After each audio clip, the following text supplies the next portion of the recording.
Hello, everyone, and welcome to All That Matters 2020. We hope you've enjoyed an enriching week of content, and we're so happy to have you joining us today. My name is Jennifer Polson, and I'm the head of publishing and product at Riot Games in Southeast Asia. And I'm excited to be your moderator for this panel that we're calling Gamers Are Athletes, Gamers Are Human. And we're here to address various misconceptions about gamers, how the idea of what it means to be a gamer is changing, and to discuss how gaming and esports can present an inclusive future for all gamers. We also really want to touch upon the cross-section of gaming and sports, like the similarities between esports and traditional athletes. And so we are joined today by two experts in the field. Angela Roseboro is the Chief Diversity Officer at Riot Games, where she develops and implements initiatives to drive inclusion and cultural growth. And as a member of Riot's leadership team, Angela ensures that diversity and inclusion is integrated into Riot's strategy to recruit and retain the best talent. And she's previously held similar positions at Dropbox and other technology, financial services, and entertainment companies. So welcome, Angela. Thank you. Hi, Jennifer. Hello. And then we also have with us Dr. Melita Moore. She's the founder and chief medical officer of Level Up Sports Medicine. She's a quadruple board certified sports medicine physician and a team doctor for the WNBA, as well as for a world champion NBA 2K sports team. She's also a board member for the Global Esports Federation, where she uses her platform to promote healthy gaming and elevate women and people of color in gaming. So welcome, Dr. Moore. Thank you very much. I'm so excited to be part of this esteemed panel. So thank you for having me. Great. Well, we are excited to talk to both of you, and we will start this by having separate discussions with each of our panelists, but we'll end with a joint discussion based on questions from our audience. So please post questions in the chat and don't wait until the end.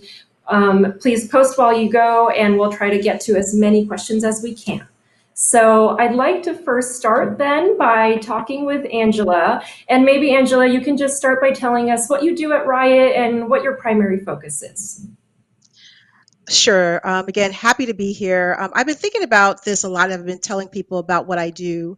So I'm going to try to talk about it from a big picture standpoint and then move back. At the end of the day, I think this role is about innovation. How do we drive innovation? How do we continue to foster new ideas? And so my role does that three different ways. One, how do we attract the best talent with the different perspectives and backgrounds and experiences and perspectives as we can? And then how do we create the environment where they can do great work? So how do we leverage those things that really allow us to create, and particularly for Riot Games, continue to drive creativity? And then I think the third is when you bring these different perspectives together and you have all of these ideas and thoughts and different backgrounds, we want to make sure that our systems are fair and equitable. So I work a lot with our people team to make sure that the processes and our key people processes continue to be fair and equitable. So all of that in the name of being able to create incredible experiences for our players, and also the ability to kind of create this vast knowledge of ideas and expertise that really allow us to continue to make games. Great, thank you. And, I think that kind of mission that you're tasked with is really a reflection of how gaming has evolved over the years and how gamers have evolved as well. And so what are some of your observations about who today's gamer is, including maybe some common misperceptions that people might have? It's been interesting because my journey to gaming is new. I came from different backgrounds, so Riot, but I've always had a relationship with gaming through either my nieces, my nephews, myself when I was younger playing games. And back then, I remember that gamers were, the perception was that you're in your basement playing games with others, and you should be outside playing when you're really, there's this kind of mystery, and that you are introverted. But when you get into the world of gamers, and they come from all walks of life. And what I love about this community is that it is a community, and it allows us to come together in very different ways. And so to see, Rick Fox be a gamer, and so it's been interesting to kind of see the Right. different folks that have different backgrounds coming to be gamers. I think about Mark and Brandon, our founders, who were gamers and all came up with this love of the community. I also, through just my own journey at Riot, I have a daughter who plays competitive soccer. And as I started to be more exposed into the gaming community, I started to think about it in a very different way. I believe gamers are athletes, and I do believe that we should be talking about it in that way. The amount of stamina that you need, precision, Mhm. and the rigor. And it's also very competitive. When I play with my nieces and my nephews, we're always trying to get to the next level. Like, get to the next level is very super competitive. And so as I see Right. my daughter, as she grew through the soccer ranks, going to from AAU to going into regional camp and Olympic camp, it's the same level that you see with gamers. And so and the rigor and the stamina and the discipline that you need, and the strategy in the game. And so I look at it in a way that when I go to my first worlds and I see these athletes on stage and the amount of precision, and I got to see them train, it is really fascinating to see that. On the other side of that, I think to play games, the strategy, I think people don't understand the amount of strategy and forward thinking and innovation and Right. creativity you have to have. And Mhm. I hope that kind of, it demystified it for me when I first started into this. It continues to be a community that is so rooted in this common system of just being competitive and leveling up and the rigor of it. And Mhm. so that's been huge. And I think that's how I describe gamers today. Right. And so, I think with that, there's these new career paths that people are seeing of the athleticism of gaming and being able to go into esports.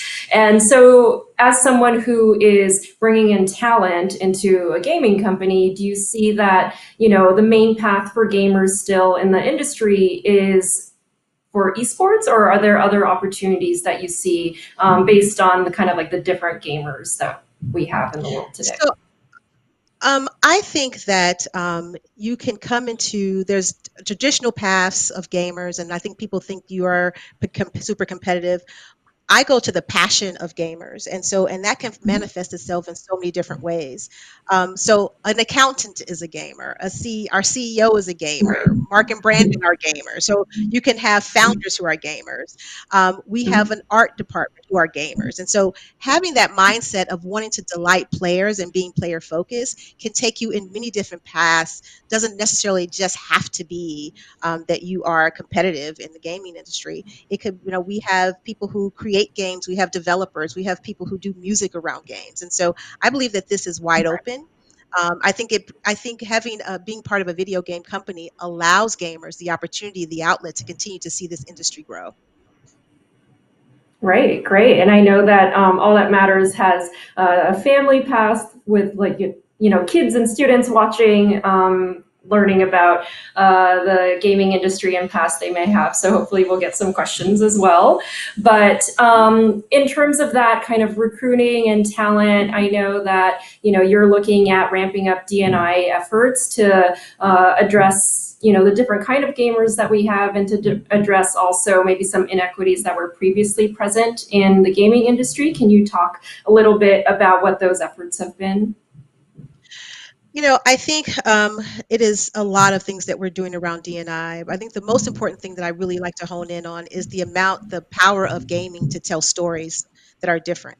So I was just talking to someone today. We were talking about Samara, who is a new champion, who's Middle Eastern, and being able to tell those stories and reflect those faces. I don't think we can underscore the power of representation and the part that gaming can play in that. I think about Senna last year, who we are continuing to evolve. And so, from that perspective, I think our ability to attract people and tell their stories and to have them come to work for us, and then you start to see it reflected in how we play games. Valorant, who is a global appeal and has a global cast of characters, and so our Mhm. ability to continue to drive that and to do those D&I efforts, and we sit, which is so great for us, is that the D&I team is at the forefront. We sit at the table with our narrators and our artists, and they will ask us, we want to get this right. So it's very important for us to have authenticity. And so to see D&I at the table helping be part of that storytelling for our gamers has been phenomenal. And so that's one of the things that we do. Also being able to attract different folks and kind of widening that net. So having the ability to go out and tell people what we do. So sometimes people don't know that you can have a career in a video game company. And there's just so much. It's not just about game development. We have, again, narrators and artists and accountants and communicators. It is just really wide open. So the ability for us to continue to tell folks who we are and what we do and that all are welcome is something that we focus on our recruiting efforts. And then lastly, it's about once we get that diversity in, making sure that people are valued and that they have they're empowered to help drive different decisions and different parts of thinking so that we continue to give really good experiences for our players. So I'm starting to see the diversity within Riot start to, manifest itself in the storytelling and in the games, which I think is fantastic. Yeah, and I think that point about, people seeing themselves reflected in the entertainment content they consume is so important, and, why we see such big movements in Hollywood for movies, TV production, et cetera. And so, it's really great to see that in games, and the two characters you mentioned both obviously are women as well. And I also want to talk about that female demographic and the fact that it's a huge part of the growth of gaming globally. For example, in Southeast Asia, I think that, the numbers are about 40% of women making up the gaming population. In China, it's even higher, it's 45%. And they're a huge contributor to the growth of the gaming industry. So do you feel like the gaming companies, as well as just the whole surrounding ecosystem of whether it's sponsors or brand partners, that they're all sufficiently embracing this demographic? I think we're starting to, but I think there's long ways in which we still have to go. I mean, the stats that you just mentioned is a phenomenal opportunity for sponsors and gaming companies to really recognize that. And I think we're starting it reflected in some of that. But as I think about gaming as a sport, and how women, we have the WNBA and we have the soccer leagues. There's still kind of a slow burn between how the men and their league is created and driven versus how women are. And so what I think about from a gaming perspective, where I think the playing field has never been as much leveled, I would love to see and continue to see that our industry continues to embrace to have that high of a female gamers. And I hope companies see that's an opportunity to focus and market and target, because sometimes we're just waiting for you to ask us, like, and so to bring you into that market. And I'm also really happy to start to see some of the groups that are forming, like girl gaming festivals, and like Black Girl Gamers and Game Her and the esports leagues that are popping up. Because I do think it gives us confidence to have communities and we get to build those communities of our own. And I think that gives us that confidence. And I think the other side of that I really am passionate about, and I think this inclusivity in games. And so being Mhm. able, like we have all talked about toxicity, we know that that exists. And so one of the goals that we all have to have as an industry is to continue to think about how we're going to make that game inclusive. Because I think the gaming industry is the one place where we can play together. Although I'm happy to see these leagues forming, I also think they're super talented women out there who are gamers. I just went to a tournament, well, saw a tournament, Valorant Ignition, where it was an all-female gaming competition, and they are phenomenal. And I put them against everybody.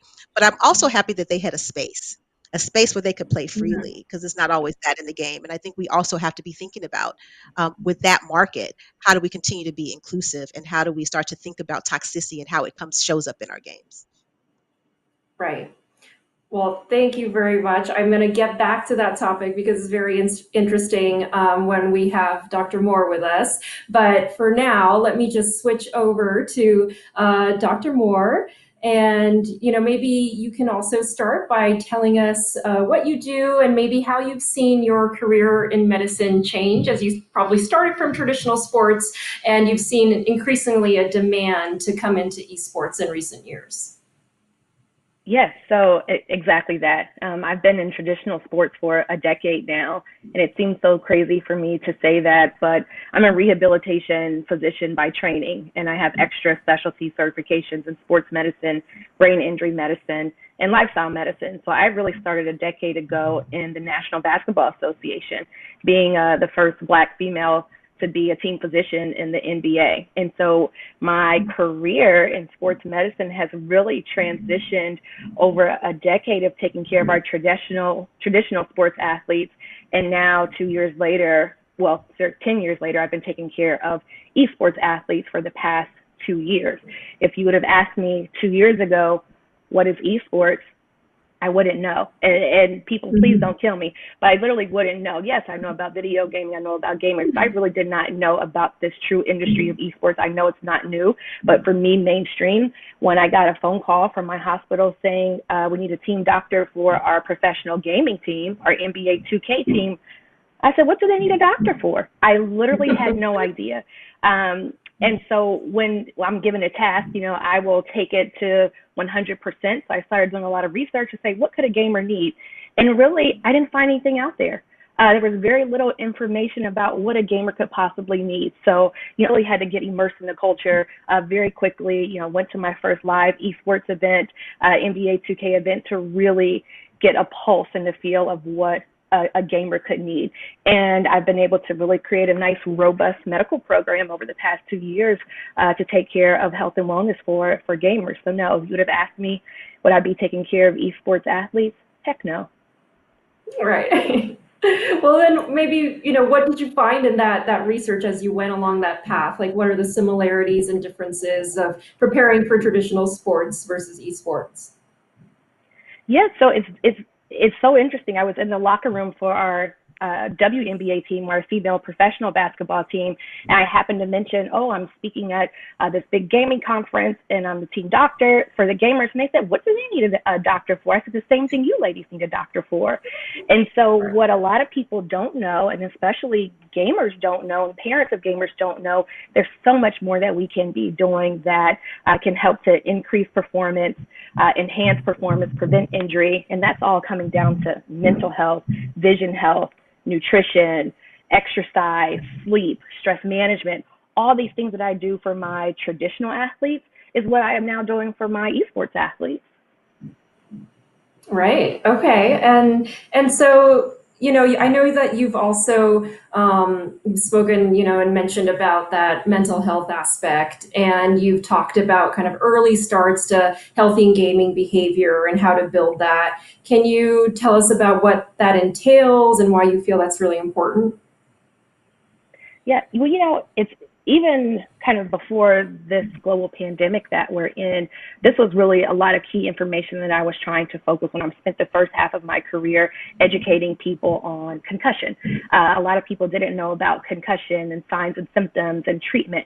I feel like I'm doing that same thing in this decade in educating gamers and parents, just to let them know of all the things that we can do. So right now, as everyone being home, we are doing distance learning. Most people are doing distance learning. A lot of people are working from home where they never did before. So we're getting so much more screen time, adults and kids, than we were before COVID hit. And then when you put in gaming to that, when some people are gaming 10, 12 hours a day, this is just a ton of activity on the screen. And so some things that we talk about with healthy gaming is limiting your screen time, especially for our kids that are doing distance learning, trying to make sure that we are limiting that. Vision health is so important, and a lot of people have no idea that that's even something that we focus on for gamers. I mean, can you imagine here in the United States, the average American corporate worker is in front of a computer 7 to 8 hours a day. Our gamers, our competitive gamers, are in front of a computer 10 to 12 hours a day. You start to get the blurry vision, the dry eyes, the headaches. Vision is so much a part of gaming. So I always give this rule, and if you heard it, great. If not, maybe you get some good information from this, but it's called the 20-20-20 rule. So every 20 minutes, you look 20 feet away for 20 seconds. And that actually helps to reset the muscles of your eyes. It helps for you to kind of relax. That's one key tip I would talk about for healthy gaming is vision. Make sure you're getting off of the screen and giving your eyes a break. standing up, getting some stretching, getting some exercise in. We all know that exercise helps with your mental health. It helps with your physical performance. And for gamers, there is research that has shown that even for an hour of exercise a week, we really want people to do at least 30 to 40 minutes a day, but an hour of exercise a week can actually increase and enhance your performance. So there's a lot of things that we're doing about healthy gaming that a lot of people aren't really aware of. Yeah, I mean that's interesting, and I think all of us also who are working from home now are starting to feel those things where you used to kind of like commute to an office or have meetings in person, but now we're just sitting in front of our computers all day, and so those kind of that 2020 is something I will definitely remember. But maybe you mentioned COVID-19 as well. I think. That has also just kind of centered our thinking in terms of what it means to be socially connected and the fact that we can do so much online. Do you feel like that has also had kind of an impact on gaming and esports, like what it means to be socially connected in a pandemic world? No, absolutely. Our theme and our model at Global Esports Federation is world connected. And I think that's what everybody is doing right now. Kind of this is the silver lining that we get to see out of this global pandemic, is that people are being more connected. We have seen, obviously, in this esports industry that numbers have gone up significantly of people gaming, of games being downloaded, of people interacting. And so I really think that this social connection, because we are so isolated with social distancing, being socially connected with gaming, being able to talk with your friends or your teammates, it is so important right now. And so having this connectivity is a big part of what gaming is. And a lot of people don't know that from a mental health perspective. When we're looking at the sports psychology of gaming, connectivity is so much higher. People think that gamers are isolated and they don't have a lot of social interaction, but we know from studies and research they're more social. It just is done in a different way. Yeah, I think that's something that I always come back to as well. The fact that gamers are actually very social because they're doing teamwork, they're coordinating together, they're talking to their friends, and so it's actually not an isolated activity. And then maybe also we can just kind of bring back to some of the topics that Angela was, do you see esports perhaps being able to bridge some of the diversity struggles that traditional sports has seen, in the past or currently ongoing as well? Yeah, and I think obviously what Angela brought up, women in gaming. I am hoping that esports has the capability to change this course. As a physician of a professional female basketball team, the inequities of the men and women's basketball is unreal. I just left a quarantine environment for a professional basketball league, and that compared to what the men have, it's night and day.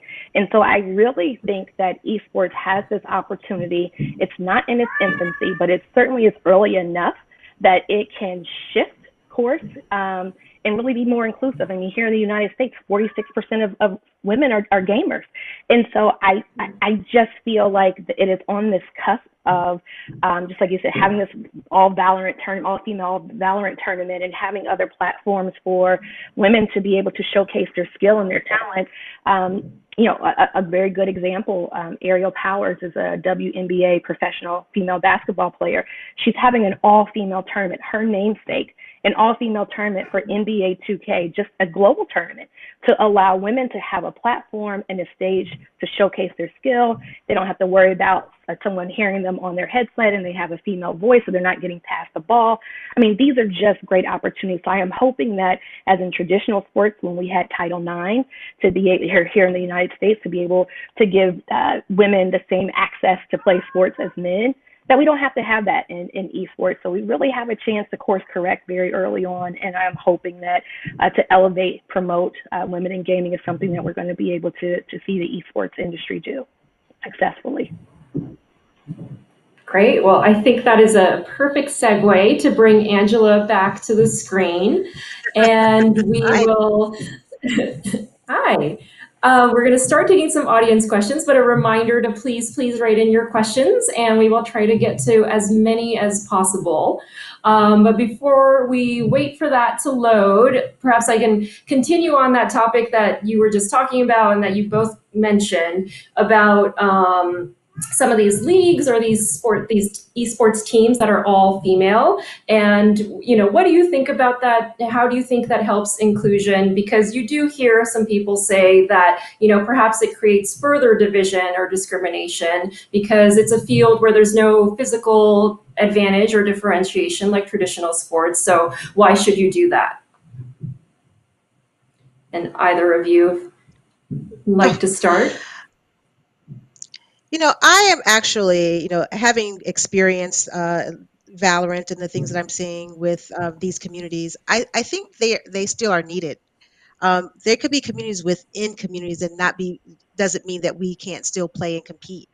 I do think that the industry, again, as we've been talking about, has a tremendous opportunity. Like we have 300 million viewerships in esports. That's huge. We are still, I went to my first Worlds and I saw so many different ethnicities and people around the world. There were people from England and China and US. And I think that we have an opportunity to promote and to really promote inclusion. And again, as you said, the opportunity where it is a level playing field. We have spectacular talent, but we have to be able to to be able to work together. And I use, again, my daughter played soccer as an early age, and she was on a team with all boys. She was like 12 years old, and clearly she was pretty talented. She should be there. And the first week that she played, they wouldn't pass her the ball. And she said, well, if I just prove myself and I'm going to steal the ball. So she would steal the ball and score. Second week, still didn't pass her the ball. And so she's just trying to prove herself. She spent 3 weeks proving herself. Third week, coach says, pass her the ball. And that's how I think about it. It was clearly she had the skill, but by the third week, she wanted to quit soccer. She didn't want to be part of a sport that wouldn't include her. And so I would say that about esports.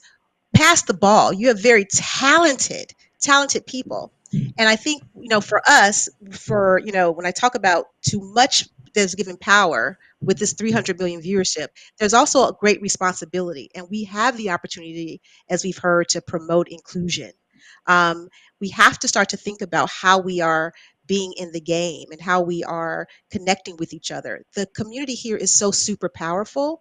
And I would love to see us promote inclusion in this game and in this sport that we all love, because I think the power of gaming is that it does build community, and I think we can be a bridge, and I hope we continue to take advantage of that.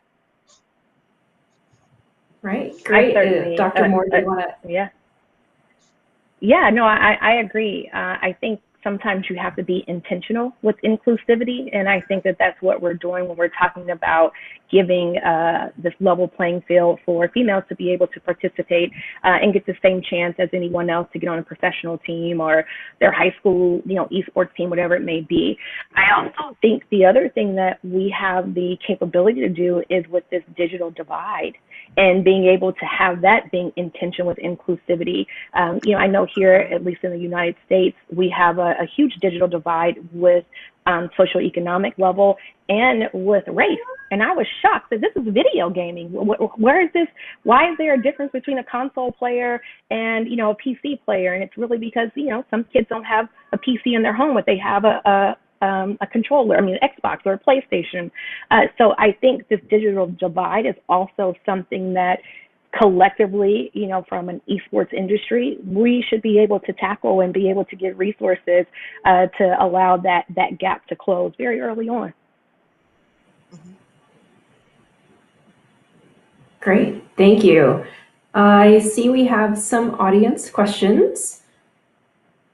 That's good.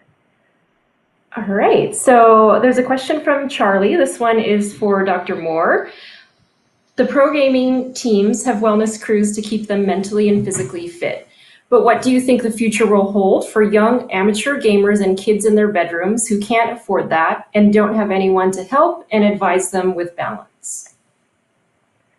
No, definitely. That's a great question. That again goes back to people having access. And so some of these pro gaming teams, but you'll be surprised, a lot don't have these wellness crews and to help with them with their mental health and their physical health. But I certainly think that federations like the Global Esports Federation that is bringing together countries and countries together to try to promote healthy gaming, creating toolkits on how you can do that, being able to give education by looking at conferences just like this, and learning that information. I think that as we continue to promote healthy gaming, that you will start to see much more public service announcements and education that's going to be geared to the younger gamer, the amateur gamer, as well as goes on to professional gamers. So I think that it is certainly coming, and I am glad to be part of this trailblazing group that's promoting healthy gaming. Great. Thank you. And there's a question from Wendy talking about the Olympics. So if chess can be an Olympic sport, how long do you think it will be before the IOC recognizes gaming as a sport? And which game genres do you think will be the first to break through? This question is for either of you. Well, sorry, I will jump in with this. I don't know which is going to be the first one to break through. However, yeah. I think that the International Olympic Committee, the IOC, is taking great strides in trying to incorporate esports as a sport. I know the Global Esports Federation is working very closely with a lot of the Olympic federations to try to incorporate traditional sports into esports. And so, our COO, Paul Fossari, says it's this nexus of traditional sports, esports, and tech. And I really think that that's where we are. And I think that the International Olympic Committee sees that as well. So we are very hopeful that we will continue to make strides and move forward. But what do I think is going to be the first one to break through? I'm going to say basketball, just because that's one of my favorite sports. And we already have a professional basketball league in 2K, NBA 2K. So that's my guess. There's so many out there that it could be the first. I was going to say, of course, I'm going to go with League as one of the PC games as a strategy. But I do think as esports continues to grow, and that's how I see like the IOC starts to see how people are gearing toward different genres. And so I do think that esports is on the scene. I mean, it's hard to think about tournaments like Fortnite and like Worlds that we have for League that is not getting noticed when you have 300 million folks who are viewing. So I do think that there is a time that is going to be coming where we will be recognized as a sport. And I'm looking forward to that as well.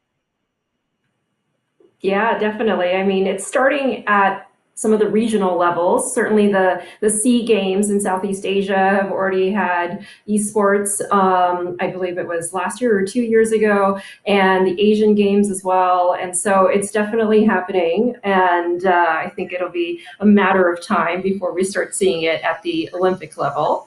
And then related to that, Gerald had a question about whether you think Japan 2021 should be thinking more about including esports in their lineup alongside traditional sports. I know that's coming up really soon, but do you think there's any opportunity for some sort of inclusion that the IOC recognizes next year?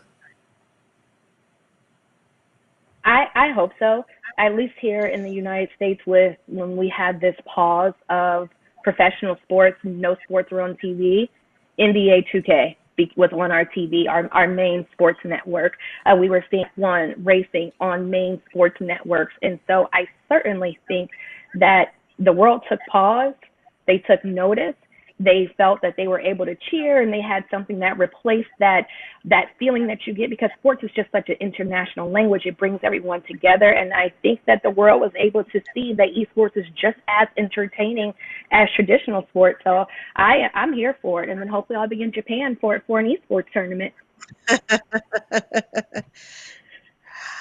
I would agree with that. I think particularly in the time that we're in, where people are doing more gaming as part of COVID, that I think it has given so much more attention to this sport. And so I hope to see that the world take notice and continue to see that maybe it becomes a consideration. And given just the market and the population that's in there, I just think it's world. I don't know if it'll make it, but I do think that it'll be talked about.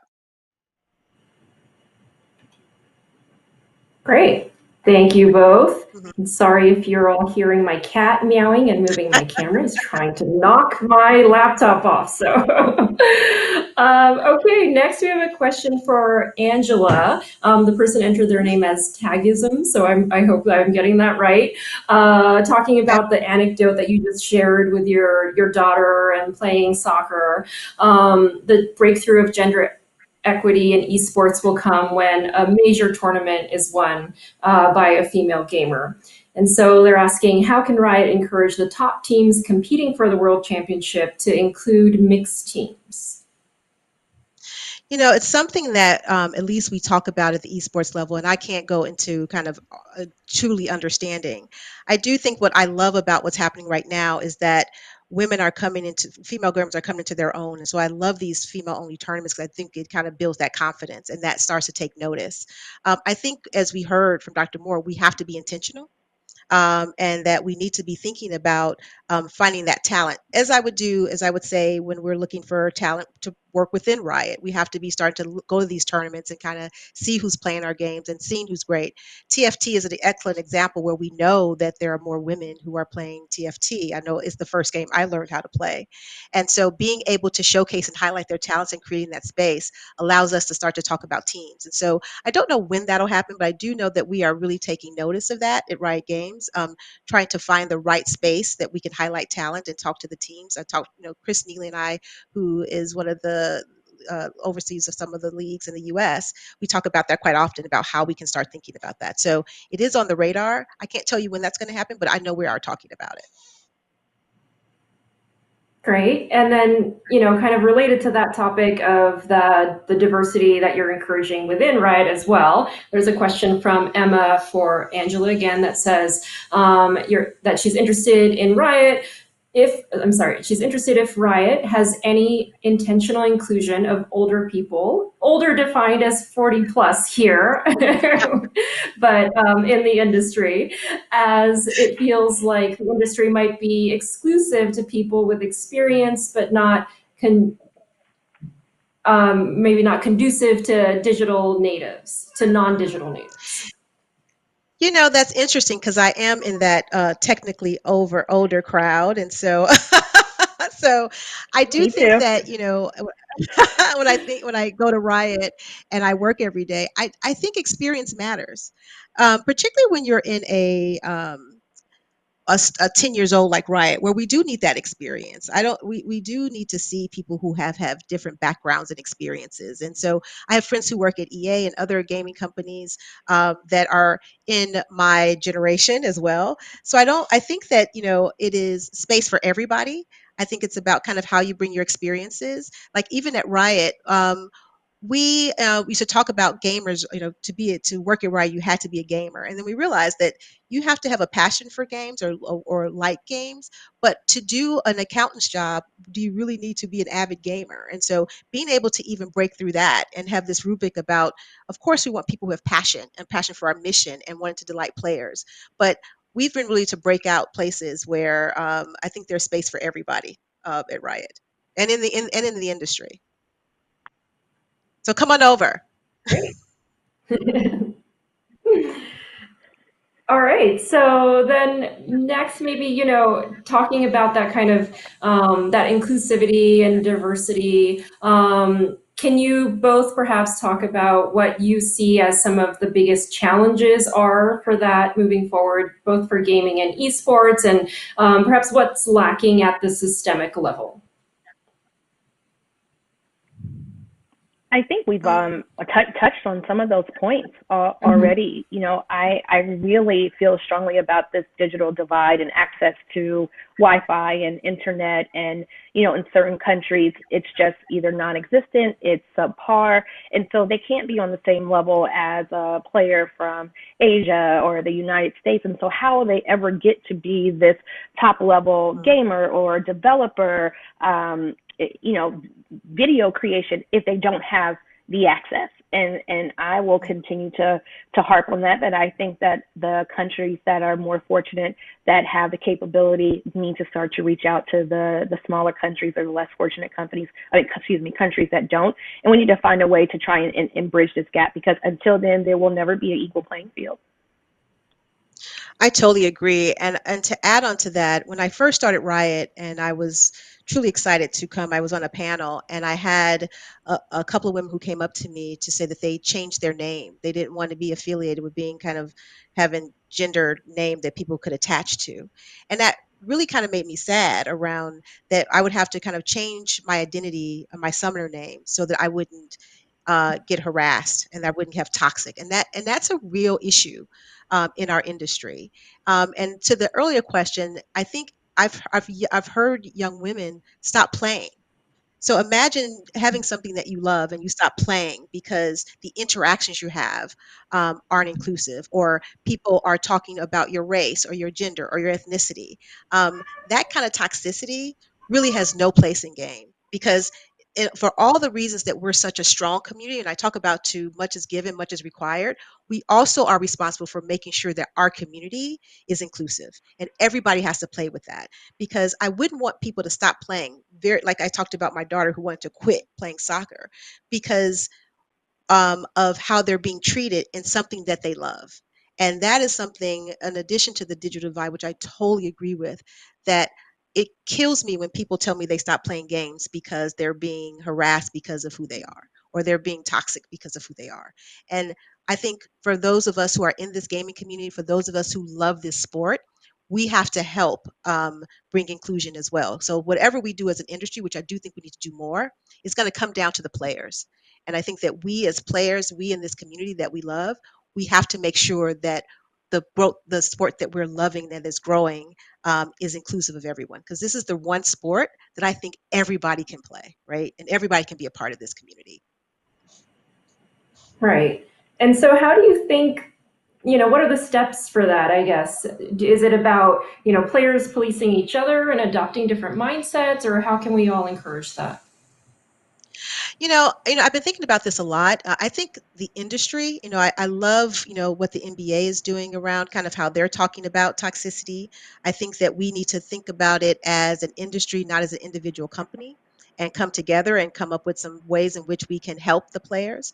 With Valorant, there's a code of conduct. And so even making it intentional about what we will and will not accept in the game, even just to make our intentions known, is a good first step. We're doing a lot behind the scenes at Riot to try to look for to try to do video chat and voice chat, trying to detect when we start to see it through our player dynamics. Much work can be done, but it is something that at least close to my heart in terms of how we continue to evolve this sport and how we continue to make sure that it is a good experience for everybody. Great, thank you. And then going back to some of the audience questions, and perhaps a question for Dr. Moore, talking again about wellness for kids especially. There's a question from Sammy that says, should schools start to do more to address game addiction with students? So the word gaming addiction is very controversial in the esports industry, especially in the medical community. We know that a couple of years ago, the World Health Organization came out with its definition of gaming addiction. The medical community we were a little taken aback by that definition. I certainly think that with what we have seen during COVID, how we have seen esports kind of come to the forefront, bringing people together, that connectivity, the World Health Organization has kind of taken a little bit of a stance back from that. I certainly think that this also goes to, it depended upon the countries. I know certain countries, this gaming addiction, it is real. Kids are on this gaming for hours upon hours. They're not doing their schoolwork. They're not getting dressed. They're not eating. But in other countries, they don't really have that that kind of disorder. And so we really are trying to take that negativity around that word from gaming addiction and really focus on the positive things that gaming can do for mental health, as far as helping with depression, helping with anxiety, helping with being connected. And so those social social skills that you can get from gaming. So I don't think that schools need to focus more on that right now. I think that's a little bit of a premature word. So we're just trying to change the narrative and promote more of the healthy mental aspects of the gaming industry. Great. Thank you. Yeah, and I think that, it starts with each person. It certainly starts with each, family and every gamer in terms of finding the right balance for them and, following the kind of guidelines that you're providing. So I think that with that, that went by really fast. We're approaching the end of our session. And so that was the last question. I'd like to thank both of you for joining us today. Thank you so much for your time. And we really appreciate everyone in the audience for asking questions and for joining this session. We hope that it's been an insightful one, and enjoy the rest of All That Matters 2020. And we hope to see you again next year.